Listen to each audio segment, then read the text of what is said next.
موکلات کیا ہوتے ہیں یہ؟ موکلات ہمارے ہاں تو اصل چیز یہی ہے کہ اللہ کی طرف سے فرشتے مدد کرتے ہیں، اچھا، اور عاملین جو غیر شرعی کرنے والے ہیں ان کو جنات ان مدد کو کرتے وہ ہیں۔ موکلات کا سارا، کبھی جنات کہتے ہیں۔ موکلات کیا ہوتے ہیں؟ چھوٹے جن؟ موکلات کا مطلب یہ ہے کہ جو اس کی وکالت کرے، کبھی اس کو کان میں آواز دے دیتا ہے، اچھا۔ کبھی اس کو آنکھ میں دکھائی دے دیتا ہے، کبھی اس کو دماغ میں الہام کر ہوتا دیتا ہے۔ جنی ہے یہ؟ ہوتا جنی ہے، ٹھیک ہے۔ اور کشف والی صورت ہے۔ مجھے ایک صاحب کہنے لگے کہ آپ صاحب اس کو بڑا کشف ہوتا ہے۔ میں نے کہا اگر کشف کی بات کی جائے کہ اس کو دماغی طور پہ، ذہنی طور پہ نظر آتی ہیں چیزیں، یا تو میں نے کہا کشف تو سب سے زیادہ کتے کو ہوتا ہے۔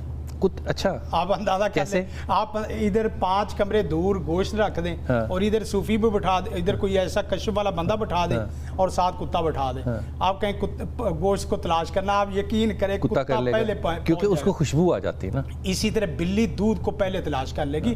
اصل میں یہ جو کشف و وجدان والی بات ہے، اس میں کوئی بات نہیں۔ لیکن یہ جینون کشف بھی تو ہو سکتا ہے، یا وجدان جینون کشف نہیں، اصل میں یہ ہے کہ اللہ تعالیٰ اس کے لیے ایک لفظ بولتا ہے فمن شرح اللہ صدرہ، اللہ تعالیٰ اس کے لیے سینہ شرح صدر کر دیتا ہے۔ ربی شرح لی صدری، اللہ شرح صدر کر دیتا ہے۔ یہ تمام دعائیں اس سے شرح صدر کا مطلب یہ ہے کہ اس شرح صدر کو پھر ماپا جائے گا، میدان میں تولا جائے گا اللہ رسول قرآن و سنت میں۔